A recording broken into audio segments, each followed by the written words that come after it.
Hi, I'm Delusion Dispeller, and I am back to talk to you more about warning signs. Um, as I said in my last video, these are not all about warning signs per se, but right now I am talking about some things to definitely be aware of in your relationships before you get too serious or make any firm commitment or even marry a person. So we talked a little bit about affect regulation in the last video. I'm going to talk to you a little bit about dissociation. What dissociation means is the person that is associating can totally shut themselves off from what's going on in reality.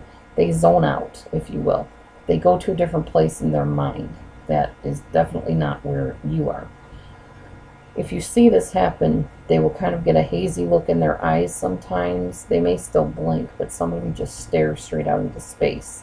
And you know they're not connecting with you because they're not answering you. You may be saying their name and they're not answering. This is also part of trauma. They zone out. Sometimes they don't feel something. A lot of times people that have been traumatized can get burned on a stove and not even realize it because they literally have zoned out to the point where they're not present. But of course, they'll eventually come back to and realize they burned their finger and look and say, how did that happen? They don't remember. They don't recall because at that point their brain has shut off during that moment. Let's see. They have a hard time telling you how they feel and also what state of mind they're in.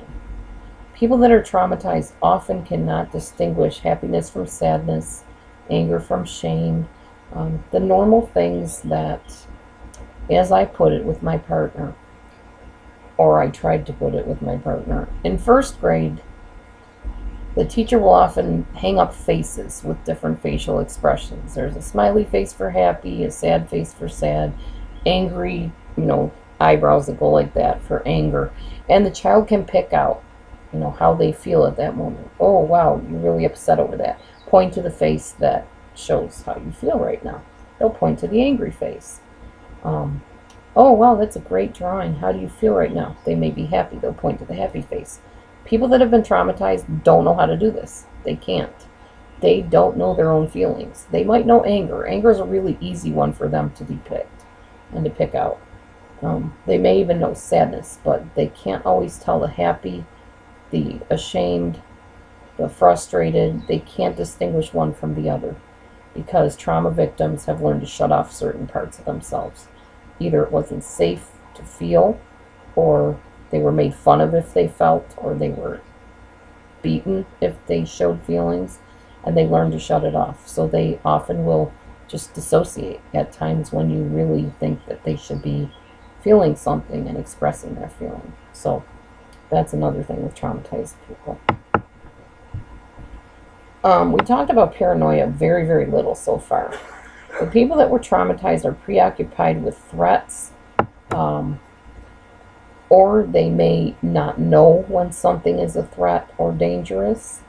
They don't always recognize danger cues or lack of safety, so they are risk takers to the point where it can really harm them or other people around them.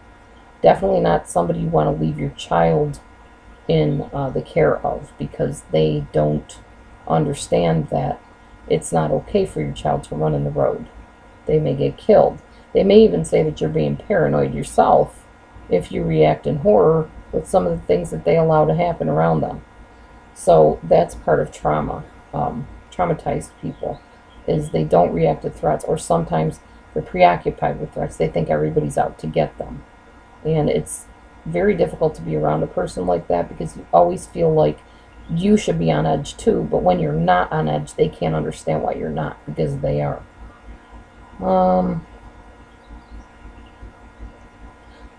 A lot of times, trauma victims are not very good at protecting themselves. That goes along with the lack of perceiving threat. They will take chances that are very, very foolish and dangerous indeed. They tend to be thrill seekers. They're the ones that will jump off of very high places just simply for the thrill of falling, I guess. I don't know. They just take chances that are really kind of dumb sometimes. And that most normal people would say, well, that just wasn't smart, because didn't they know that if they did that, they would get hurt? Well, whether they know it or not, they just lack the ability to reason through that. If I do this, this is going to be the consequence.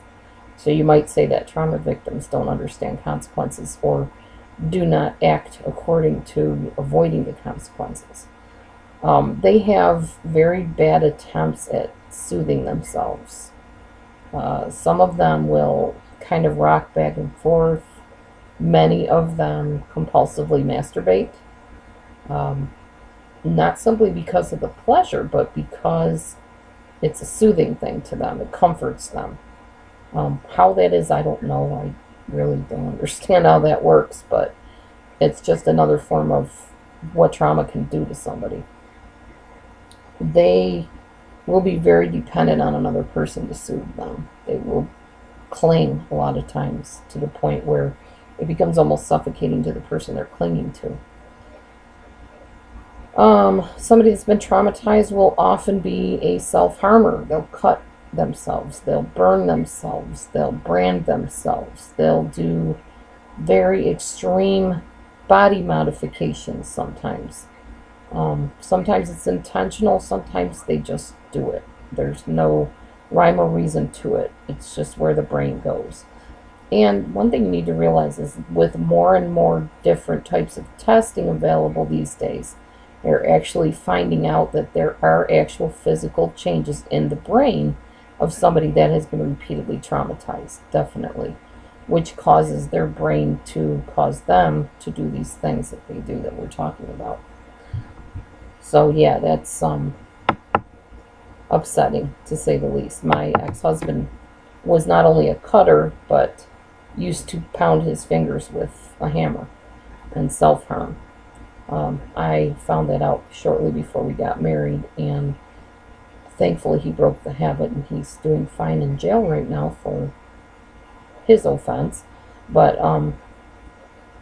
you got to be careful who you hook up with.